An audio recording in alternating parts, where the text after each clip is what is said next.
Assalamualaikum warahmatullahi wabarakatuh. Selamat pagi adik-adik semuanya dari berbagai sekolah di wilayah Sulawesi Selatan. Bagaimana kabarnya hari ini? Sehat? Saya harap semuanya berada dalam kondisi yang sehat ya. Saya juga ucapkan terima kasih kepada Bapak, Ibu Guru pendamping yang mendampingi siswa-siswi di sekolah. Saya juga mengharapkan Bapak dan Ibu Guru berada dalam kondisi yang sehat dan juga baik. Baiklah, pada pagi hari ini kembali lagi pada program Smart School dalam pembelajaran literasi bahasa Inggris bersama saya Nur Aulia Amalia.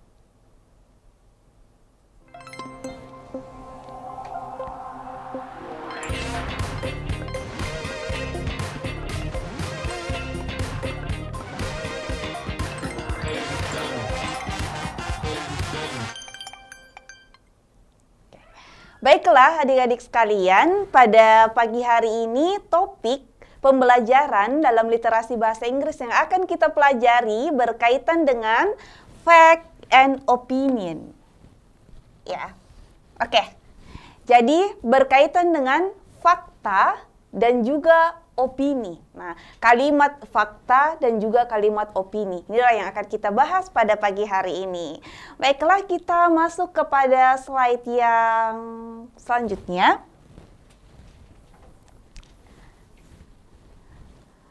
Pada pembelajaran yang berkaitan dengan fakta dan opini ini, ada 5 materi yang akan kita bahas pada pagi hari ini. Yang pertama, berkaitan dengan kalimat fakta. Apa itu kalimat fakta? Atau definisinya kalimat fakta itu apa ya? Nah, kemudian yang kedua berkaitan dengan kalimat opini. Kalau tadi apa definisi dari kalimat fakta? Nah, nantinya juga kita akan mempelajari apa yang dimaksud dengan kalimat opini. Kemudian selanjutnya kita juga akan mempelajari ciri kalimat. Nah, ciri kalimat di sini adik-adik terbagi 2 tadi ya. Ciri kalimat fakta dan juga ciri kalimat opini. Nah, setelah kita belajar apa itu definisi kalimat fakta, kemudian apa yang dimaksud dengan kalimat opini, ciri kalimat, dan selanjutnya yang kita mau bahas tentang contoh kalimatnya. Nah, contoh kalimat fakta seperti apa ya contoh kalimat fakta dan juga contoh kalimat opini. Nah, kemudian yang selanjutnya, nah ini yang paling penting ya adik-adik ya, latihan soalnya. Jadi setelah kita belajar definisi, kita belajar ciri kalimat, contoh kalimat, nah yang paling penting adalah latihan soal. Oke. Baik ya, kita masuk ke definisi yang pertama, apa itu definisi kalimat fakta. Nah, ya, bisa kita lihat pada slide bahwa apa itu kalimat fakta. Nah ini, definisi dari kalimat fakta. Kalimat fakta adalah kalimat yang menjelaskan sesuatu benar-benar nyata adanya atau kejadiannya. Jadi, di sini kita mau bahas tentang ternyata kalimat fakta itu adalah sesuatu yang benar-benar nyata adanya, ya. Nah, nyata. Sesuatu yang benar-benar nyata adanya atau kejadiannya. Gitu, ya, adik-adik. Nah, kemudian selanjutnya kalau kita pahami kalau kalimat fakta itu adalah sesuatu yang benar-benar nyata, bagaimana dengan kalimat opini, Kak? Oke. Sekarang coba kita lihat perbandingannya kalimat fakta dengan kalimat opini. Jika kalimat opini, apa itu kalimat opini? Nah, kalimat opini adalah kalimat yang berisi pendapat. Oke, pendapat atau argumen dari pemikiran seseorang atau kelompok terhadap suatu hal. Jadi, perbedaannya tadi antara kalimat fakta dan kalimat opini itu, kalau kalimat fakta tadi sesuatu yang benar-benar nyata atau sesuatu yang benar-benar nyata terjadi. Nah, sedangkan kalau kalimat opini itu berisi pendapat atau argumen. Nah, pendapat atau argumen dari pemikiran seseorang atau kelompok. Jadi bukanlah sesuatu yang benar-benar nyata adanya ya, karena hasil dari pemikiran seseorang atau pemikiran kelompok orang tertentu. Misalnya, saya berpendapat ya, kalimat yang saya bilang, kalau warna merah adalah warna yang paling bagus. Nah, mungkin saja menurutnya bagi adik-adik warna kuning mungkin yang paling bagus. Ada juga mungkin yang mengatakan beberapa di antara adik-adik mengatakan kalau warna hijau yang paling bagus, Kak. Ya, itu tergantung dari perspektif orangnya. Nah, tergantung dari pemikiran orangnya atau anggapan dari orangnya. Lalu itulah yang membedakan adik-adik antara kalimat fakta dan juga kalimat opini ya. Perbedaan definisinya tadi antara kalimat fakta dan kalimat opini.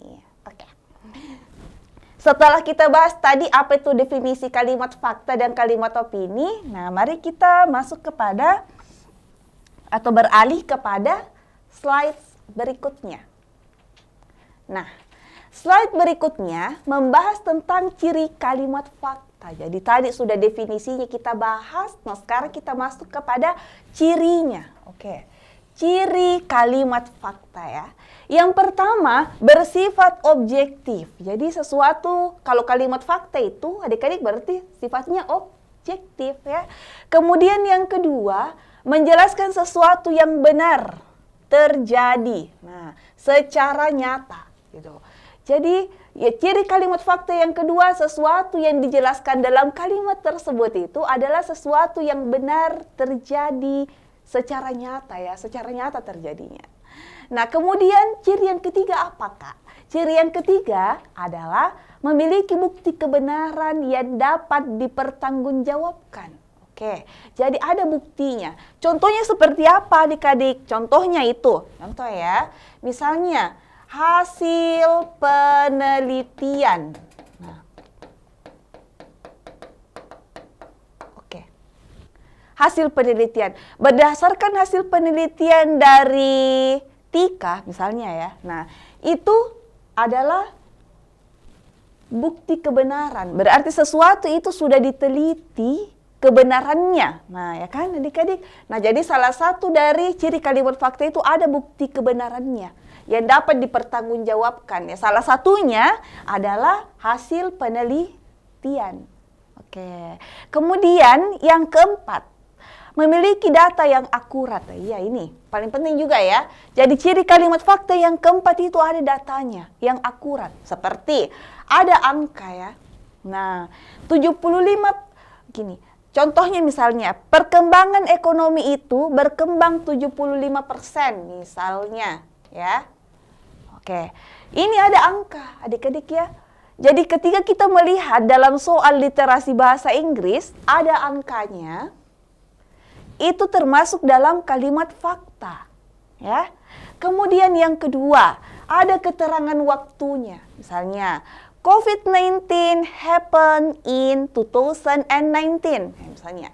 Jadi COVID-19 itu terjadi di tahun 2019.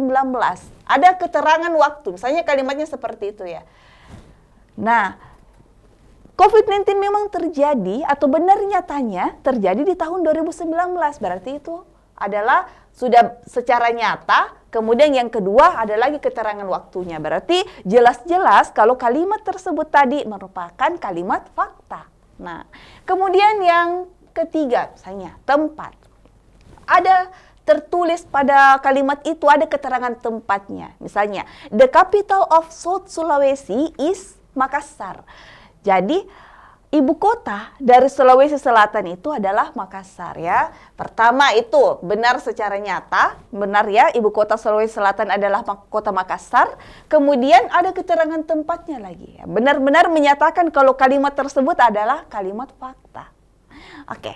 Kemudian yang keempat atau yang selanjutnya itu adalah ada pelakunya dari peristiwanya. Apakah misalnya di situ dijelaskan pemerintah telah mengadakan kebijakan. Nah, berarti itu sesuatu yang fakta ya, ada pelakunya di situ. Nah, kemudian apalagi misalnya guru kan misalnya pelakunya di situ, ataukah siswa, ataukah petugas kesehatan. Petugas kesehatan melakukan vaksin. Nah, berarti itu termasuk ke dalam kalimat fakta ya. Nah, kemudian yang kelima, tidak memihak. Ya, ini yang paling penting ya. Kalau kalimat fakta itu cirinya adalah tidak memihak atau merujuk pada sesuatu yang bersifat perorangan ya. Jadi tidak bersifat perorangan atau subjektif. Nah, bukanlah sesuatu yang sifatnya perorangan, pendapat pribadinya seseorang ataukah berdasarkan subjektif, bukan ya adik-adik. Nah, ini adalah ciri dari kalimat fakta. Oke? Nah, sekarang kita beralih ke kalimat opini. Nah, cirinya kalimat opini ya. Nah, coba kita lihat adik-adik. Yang pertama, kalau ciri kalimat opini itu, satu. Oke. Mengandung opini. Ya, namanya saja adik-adik kalimat opini ya, berarti ada opini. Kemudian yang kedua, ada namanya pendapat. Jadi mengandung opini, mengandung pendapat, atau ada argumen dari seseorang. Ya, jadi itu. Nah, ada opini, ada pendapat, dan ada argumen dari seseorang. Yaitu kalimat opini ya. Nah, kemudian yang kedua ya pastinya bersifat subjektif atau bersifat pendapat pribadi ya. Oke. Berdasarkan pendapat pribadi. Nah, misalnya saya mengatakan kalau buah apel itu adalah buah yang paling enak. Nah, misalnya ya, mungkin bagi adik-adik buah durian yang paling enak. Mungkin saja ada juga yang mengatakan kalau yang paling enak itu Kak, buah pisang misalnya ya. Jadi itu bersifat subjektif atau bersifat pribadi. Nah, kemudian yang ketiga, bisa bersifat seperti memberikan saran. Ini juga adik-adik ya. Jadi ketika kita melihat ada soal atau ada kalimat yang sepertinya ini kalimat memberikan saran. Misalnya, seharusnya, ada kata seharusnya ya. Atau sebaiknya, nah itu juga termasuk ke dalam kalimat opini. Ya. Kemudian yang keempat, nah ini yang paling penting, biasanya ya ditandai dengan kata-kata apa itu Kak? Ditandai dengan kata-kata perhaps. Ya, perhaps itu apa? Perhaps itu artinya mungkin. Misalnya, mungkin apa? Mungkin. Nah, kemudian should misalnya. Seharusnya, itu tadi ya. Should itu apa artinya Kak? Seharusnya. Nah, ini lebih kepada memberikan saran. Seharusnya dia belajar dengan lebih giat lagi. Nah, itu. Ini adalah ciri dari kalimat opini. Apalagi, in my opinion, nah ini. Opini saya, ya kan? Berarti kentara sekali. Kalau kalimat itu adalah kalimat opini. Kemudian appears. Appears ini, adik-adik, artinya apa? Kelihatannya, oke. Kelihatannya apa? Nah, dia kelihatannya sangat murung, ya. Kelihatannya ya. Mungkin saja dia orang yang dimaksud itu baik-baik saja. Nah, jadi kata kelihatannya ini masih juga bersifat subjektif. Kemudian ada lagi kata agree. Nah, agree itu berarti apa? Setuju ya. Kemudian feel, merasa, oke, saya rasa itu kurang baik misalnya. Bagaimana pendapat kalian tentang suatu hal? Dia orang ini mengatakan, oh, I think, oke, atau I feel it's not good. Saya rasa itu tidak bagus misalnya ya. Berarti ini juga masih opini adik-adik ya. I think, nah kata-kata I think, saya pikir, ya itu juga opini. Will, nah kalau kita akan, nah akan ini biasanya lebih kepada apa? Prediksi, masih ini akan ya. Tapi biasanya lebih bersifat prediksi biasanya. Oke, prediksi. Jadi termasuk juga ke dalam kalimat opini, adik-adik ya. Kemudian agree ini sudah tadi, setuju ya. Disagree berarti tidak setuju. Nah, oke. Saya tidak setuju, I disagree with it. Saya tidak setuju dengan itu. Misalnya ya, disagree. Berarti ini juga adalah kalimat opini. Jadi ini ada tadi beberapa kalimat atau tanda kalau merupakan kalimat itu termasuk ke dalam opini ya. Ketika ada salah satunya di antara kata-kata ini atau kosakata ini yang muncul dalam kalimat tersebut, nah ini bisa termasuk ke dalam kalimat opini adik-adik ya. Oke, baik. Sekarang coba kita lihat ke contoh soalnya. Nah, contoh kalimat fakta maksud saya ya. Contoh kalimat fakta. Nah, contoh kalimat fakta yang pertama, Indonesia became independent in 1945. Indonesia itu merdeka di tahun 1945. Nah, kira-kira apa yang menunjukkan kalau kalimat satu ini adalah kalimat fakta? Nah, ada tahunnya adik-adik di sini. Berarti di sini ada apanya? Ada waktu, ada menunjukkan waktu di sini, ya. Oke, kemudian yang kedua, the sun rises in the east and sets in the west. Jadi, matahari terbit di timur dan terbenam di barat. Ini juga suatu fakta. Kenapa? Karena benar adanya. Ya, sesuatu yang benar adanya atau benar memang begitu kejadiannya. Matahari terbit di timur dan terbenam di barat. Ya. Kemudian yang ketiga, the capital of South Sulawesi is Makassar. Ya, jadi ibu kota dari Sulawesi Selatan itu adalah Makassar. Di sini ada apanya? Ada tempatnya. Kemudian yang kedua, memang benar adanya ya. Kalau ibu kota Sulawesi Selatan itu adalah Makassar. Nah, seperti itu. Oke, adik-adik. Nah, ini adalah contoh kalimat fakta. Nah, sekarang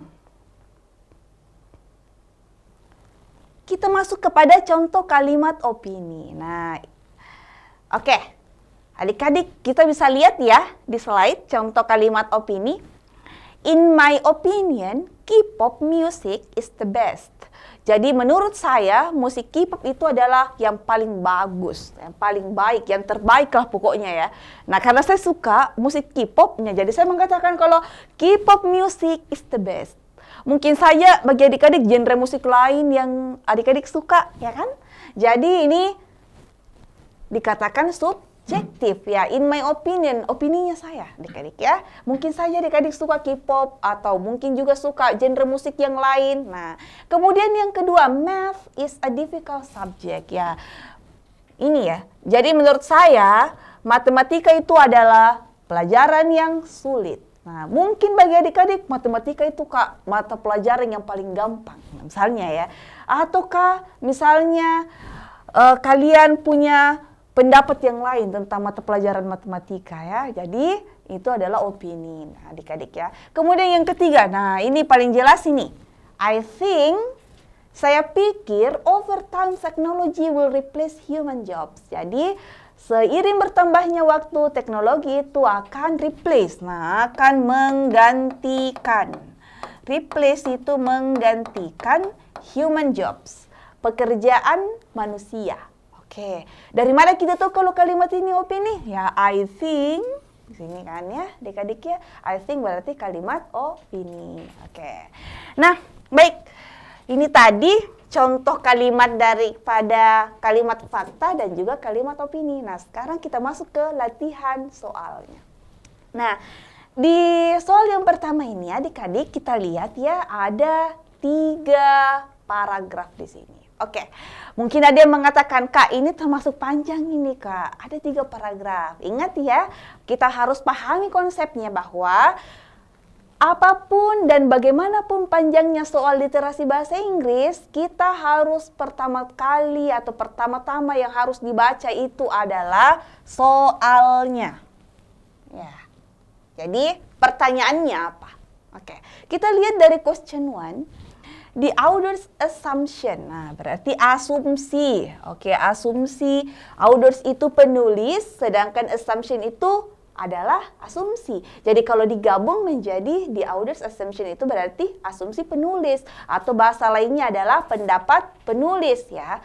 Pendapat penulis regarding, berkaitan. Nah jadi ini kata-kata regarding ini sering ya adik-adik ya, itu sering ini.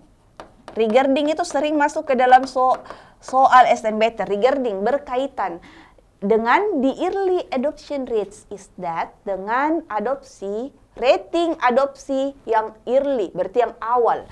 Ini early itu awal, adoption, sedangkan rates itu adalah rating ya.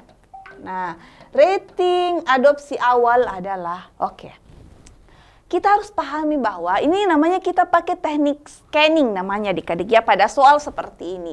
Jadi benar yang ditanyakan adalah pendapat penulis, opininya penulis. Tapi ingat di sini dia sudah jelas ada kata kuncinya atau ada keywords yang diberikan kepada kita ya. Apa itu? The early adoption rates. Jadi bukan pendapat penulis terhadap suatu teks. Nah, ada itu dua ya. Ada dua jenis kalau dikatakan opini penulis atau argumen penulis. Ada yang meminta satu teks, opini penulis berdasarkan satu teks. Ada juga yang meminta opini penulis berdasarkan topik tertentu atau berdasarkan keywords tertentu ya. Nah, pada soal pertama ini kita lihat kalau yang diminta itu adalah berdasarkan keywords tertentu ya. Jadi, the early adoption rates. Jadi asumsi penulis saja berkaitan dengan the early adoption rates. Jika seperti ini adik-adik, pertanyaannya kita sudah diberikan keywords di sini, fokus pada keywords yang kita cari itu. Di sini kita lihat ya, keywords yang kita cari itu yang diminta itu adalah early adoption rates. Nah, sekarang kita baca teksnya, tapi kita fokusnya itu kepada adoption rates. Nah, misalnya kita fokus ini, adoption rates ya. Coba kita lihat sekarang. Kita kembali ke teksnya. Kita mulai ya. Kita scanning namanya adik-adik. Di sini apakah adik-adik melihat ada kata adoption rates di paragraf 1? Nah, ini namanya kita belajar scanning. Kita fokus pada informasi yang kita cari. Apakah ada di sini adoption rates? Tidak ada ya adik-adik ya. Berarti jawaban yang mau kita cari tidak ada di paragraf 1. Berarti kita skip. Nah, sekarang paragraf kedua. Apakah adik-adik melihat kata adoption atau adoption rates? Ada. Di mana adik-adik? Di sini. Ini ada. Ada ya? Kita simpan berarti paragraf kedua ya. Nah, bisa saja di paragraf kedua kita dapat jawabannya. Bagaimana dengan paragraf yang ketiga? Apakah ada juga di sini adik-adik melihat kata adoption rates? Ada. Nah, di mana itu? Di bagian yang pertama sekali di sini ya. Setelah baca itu, nah kita lihat, ingat tadi kata kuncinya early, berarti awal. Early adoption rates berarti awal ya.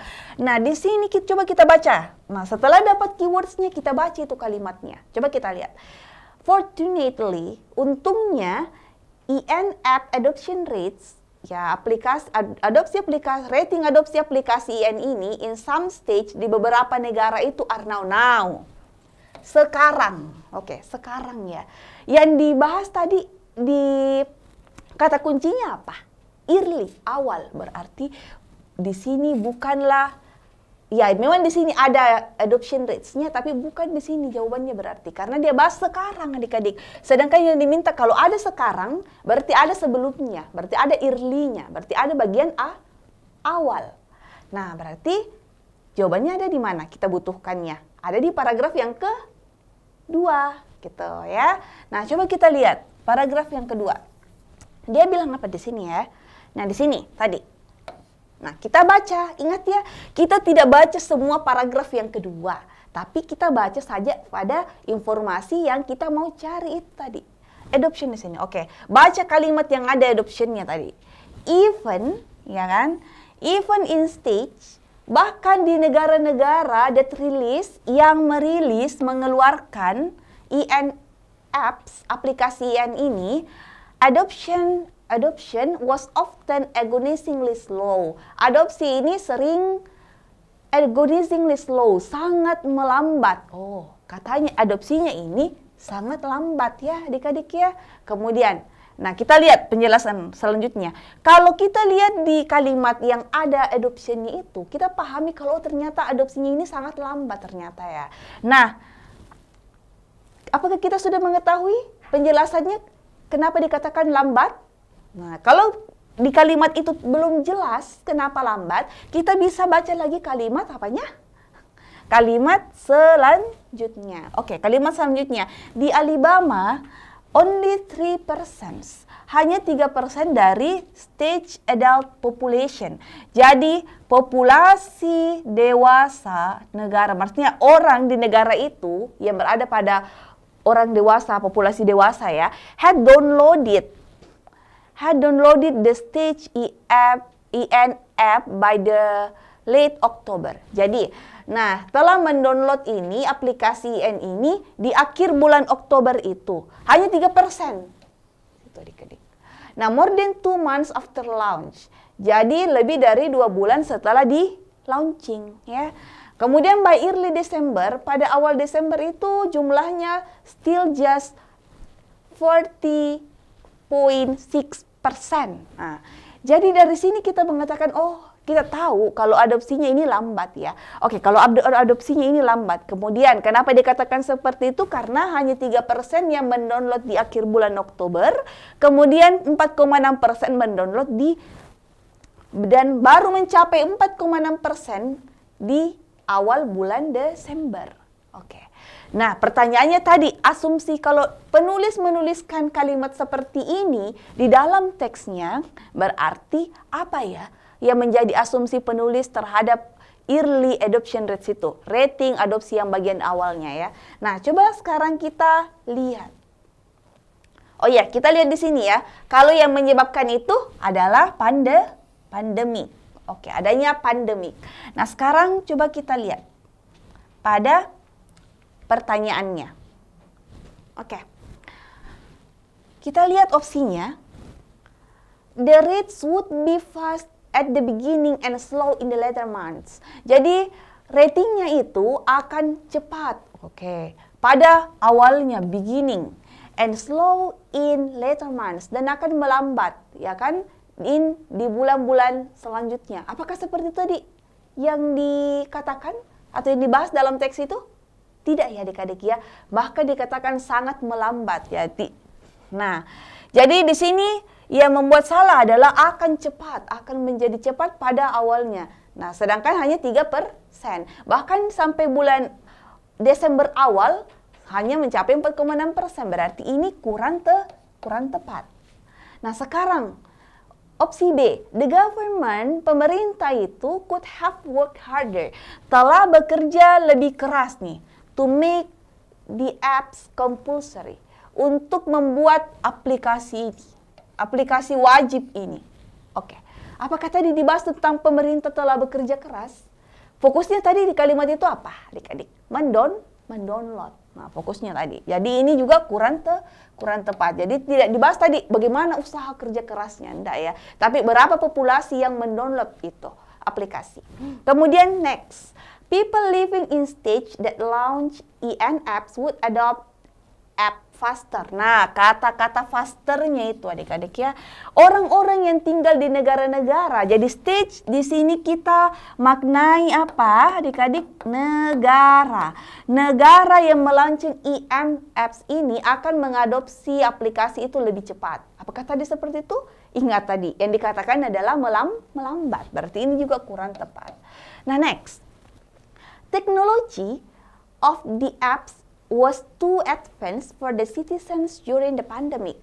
Teknologi dari aplikasi itu terlalu advance. Nah, terlalu canggih ya. Advance itu canggih, terlalu canggih. For the citizens, bagi masyarakat. Citizens itu adalah apa? Masyarakat ya. Jadi ini adalah masyarakat. Sinonim dengan kata apa? Society. Nah, ya, during the pandemic, selama pandemik. Jadi ini bisa saja ya. Kenapa kenapa masyarakat itu hanya sedikit yang mendownload? Mungkin saja karena terlalu canggih nih aplikasinya, ya kan? Selama pandemik ini. Ada tadi ya dibahas tadi tentang pandemik menjadi penyebabnya. Jadi ini bisa saja, adik-adik. Kemudian there was a conspiracy that make the citizens initially refused to download the apps. Nah, jadi katanya ada konspirasi. Konspirasi itu adalah kerjasama adik-adik. konspirasi. Konspirasi adalah kerjasama. Ada kerjasama yang membuat masyarakat ini, citizen study itu initially awalnya refuse. Nah, menolak to download the apps, yang menolak untuk mendownload aplikasi. Nah, jadi apakah tadi dibahas di kalimat itu kalau ternyata ada kerjasama di situ sehingga awalnya masyarakat ini tidak mau mendownload? Tidak ya adik-adik ya. Jadi, yang manakah di antara berdasarkan tadi kalimat yang dituliskan oleh penulis di dalam teksnya, yang manakah merupakan sebuah asumsi dari penulis adalah bagian D. Teknologinya itu terlalu canggih bagi masyarakat selama pandemi. Apalagi ini tadi di paragraf tersebut juga ada membahas tentang apa? Pandemik ya adik-adik. Oke, baik. Sekarang kita masuk kepada pertanyaan selanjutnya. Pertanyaan selanjutnya, ini di teks ini ada 2 paragraf adik-adik ya, seperti yang kita bisa lihat pada slide. Oke. Oh 3, ternyata ada 3 ya paragraf adik-adik. Oke, sekarang pertanyaan yang kedua. Apa yang ditanyakan pada pertanyaan yang kedua adalah the author's assumption regarding coding lesson is that. Nah, ini sama ya seperti tadi polanya. Coba menanyakan tentang asumsi penulis terkait coding lesson. Ingat, berarti ketika kita melihat ada pertanyaan the author's assumption, asumsi penulis, yang harus kita pahami bahwa kita harus lihat apakah asumsi penulis yang ditanyakan ini adalah asumsi penulis secara keseluruhan satu teks, ataukah asumsi penulis berdasarkan tadi keywords tertentu ya. Setelah kita lihat soalnya adik-adik, ternyata sama seperti pertanyaan yang pertama tadi. Berdasarkan apa? Berdasarkan keywords tertentu. Kali ini berkaitan dengan coding lesson. Pembelajaran coding. Oke, asumsi penulis terhadap pembelajaran coding adalah, berarti kita fokusnya ini aja adik-adik ya, coding lesson. Nah, coba sekarang kita lihat. Ingat tadi berarti fokus kita coding lesson ya. Oke, coba kita perhatikan pada paragraf yang pertama. Apakah di sini kita melihat ada yang membahas tentang coding lesson? Sudah ada? Oh, begin teaching coding. Oke. Many schools begin teaching coding. Oke, mulai. Ada ya? Teaching coding. Oke, ada. Kemudian paragraf yang kedua. Apakah ada membahas tentang coding lesson? Dan di sini lebih membahas kepada trigonometry. Oke, berarti bukan coding lesson ya adik-adik ya. Berarti jawabannya bukan ada di paragraf kedua. Nah, sekarang coba kita lihat kepada paragraf yang ketiga. Apakah di sini juga membahas tentang coding lesson? Ada enggak kita lihat coding lesson ternyata? Tidak ada juga adik-adik. Oke, berarti kita dapat jawabannya nanti di mana? Di paragraf ke-1. Nah, coba kita baca. In today's technology rich world, di dalam kekayaan teknologi dunia saat ini, many schools itu have begun teaching coding. Telah mulai mengajarkan teaching coding. Oke, teaching coding ya. Nah, kemudian language we use to instruct today's computer. Nah, ini adalah sebuah skill dalam tuntutan yang tinggi. Oke, apakah itu? Yang ingat tadi, ingat apa yang ditanyakan? Coding lessonnya, pembelajarannya ya. Nah, ini pembelajarannya. Nah, sekarang coba cari pada saat ini di paragraf ini yang membahas tentang coding lesson. Oke. Ini. Kita lihat di sini ya. Coba kita lihat. Mulai dari sini. Nah, teaching di sini ada proses teaching. Coba kita lihat. Tapi resiko bahwa we will again be teaching students today's technique to solve tomorrow problems. Tapi katanya resikonya itu kita akan lagi mengajar lagi siswa teknik-teknik pada saat ini. Jadi yang diajarkan itu adalah teknik-teknik pada saat ini to solve tomorrow's problem, untuk menyelesaikan masalah di kemudian hari atau besok ya. By the time today's student graduate, nah pada saat nantinya itu siswa itu lulus, these techniques might already be obsolete. Jadi mungkin saja ini akan menjadi usang ya, obsolete ya kan. Tekniknya itu usang katanya. Kemudian, we should instead focus on the computational thinking. Jadi seharusnya itu kita fokus saja ke computational thinkingnya atau konsepnya that underpins these techniques that students can do the shape the technology of tomorrow. Jadi katanya kita fokus saja kepada thinking. Thinking di sini adik-adik bisa juga dimaknai adalah konsep daripada yang siswa itu dapat gunakan untuk teknologi ke depannya. Jadi katanya ya, yang pada saat ini tuh kita hanya mengajarkan tekniknya, teknik. Nah, tapi katanya kita itu seharusnya mengajarkan konsepnya aja. Nah, jadi nanti bisa disesuaikan dengan perkembangan zaman kayak gitu. Ya, adik-adik. Nah, sekarang coba kita lihat apa yang menjadi opsinya. Opsinya adalah, nah berdasarkan tadi ya, coding lesson ya. Oke, yang pertama, coding is taught in today's schools because it's in high demand. Nah, coding itu diajarkan ya, coding diajarkan di sekolah pada saat ini karena high demand, karena ada tuntutan yang tinggi. Oke, ini lebih kepada sifatnya, kalau kita dengar sifatnya gini, ini ya, salah. Oke, maaf, tadi pertanyaan yang ketiga, ini pertanyaan yang kedua. Kemudian kalau A, kita lihat ya, teacher stress on techniques rather than concept. Nah, berdasarkan tadi yang kita baca di paragraf yang ke-1 tadi, adik-adik kalau dikatakan harusnya fokus saja pada computational thinking-nya, berarti fokus saja kepada konsepnya ya. Nah, apakah yang dimaksud itu argumen penulis itu sama dengan opsi A? Teacher itu stress on techniques rather than concepts. Katanya berarti teacher itu menekankan pada tekniknya daripada konsepnya ya. Ini bisa benar ya adik-adik. Karena katanya tadi dia guru itu fokusnya kepada apanya? Tekniknya. Nah, daripada computational thinking-nya. Berarti kalau begitu ini bisa masuk ya adik-adik. Berarti asumsi penulis adalah guru ini menekankan kepada teknik daripada konsep. Ini benar, ini bisa ya. Oke, B.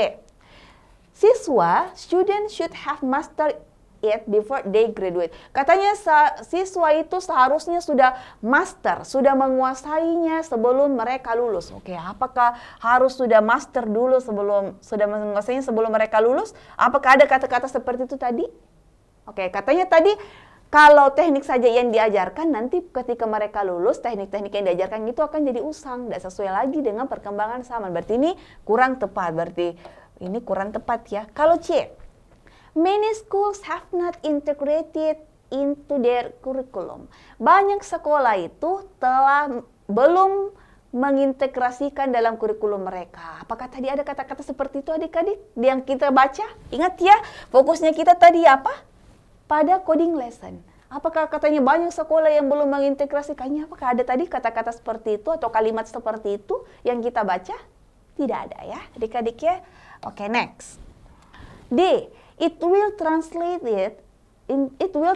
into better students performance in coding. Jadi ini akan menerjemahkan into better students performance in coding. Ini akan menerjemahkan, bisa juga menunjukkan, bisa ya, bisa diartikan seperti itu.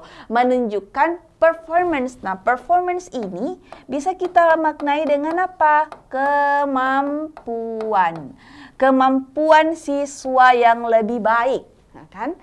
Di dalam coding. Oke, apakah ini akan menunjukkan kemampuan siswa yang lebih baik dalam pembelajaran coding? Oke, apakah seperti itu?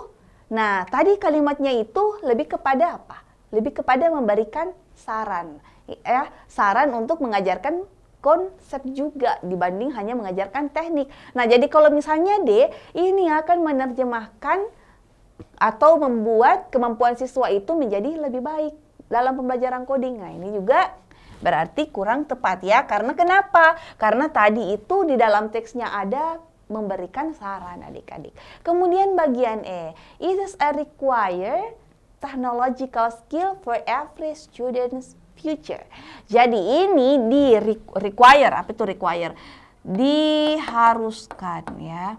Nah, bisa juga diperlukan. Nah, bisa juga seperti itu. Ini diperlukan atau skill ini adalah sebuah skill teknologi yang diperlukan. Nah, bisa seperti itu ya. It's a required technological skill. Ini adalah keterampilan teknologi yang diperlukan for every student's future. Untuk setiap masa depan, future. Nah, ini kayaknya kalau future tahu semua. Masa depan setiap siswa. Apakah seperti itu? Ada kata-kata ini adalah yang tadi ya, ingat tadi kita fokusnya ke keywords-nya kita. Apakah ada tadi dibahas tentang ternyata ini diperlukan untuk masa depan setiap siswa. Nah, ternyata ini juga kenapa adik-adik ini juga kurang tepat ya. Jadi berdasarkan yang tadi kita baca, nah penulis itu memberikan saran untuk tidak hanya mengajarkan teknik, tapi juga mengajarkan konsep. Jadi yang mana yang termasuk ke dalam asumsi penulis? Nah berarti sama dengan yang A adik-adik ya. Sama dengan teacher stress on techniques rather than concepts gitu. Jadi ini adalah beberapa soal yang berkaitan dengan kalimat fakta dan kalimat opini, khususnya hari ini kalimat opini ya, karena kalimat opini itu paling lama paling banyak. Nah, paling banyak yang ditanyakan pada soal. Oke, baik. Terima kasih kepada semua adik-adik ya dari berbagai sekolah di wilayah Sulawesi Selatan atas pembelajarannya hari ini. Saya harap semuanya bisa dipahami ya apa yang kita bahas pada pagi hari ini. Terima kasih dan see you. Assalamualaikum warahmatullahi wabarakatuh.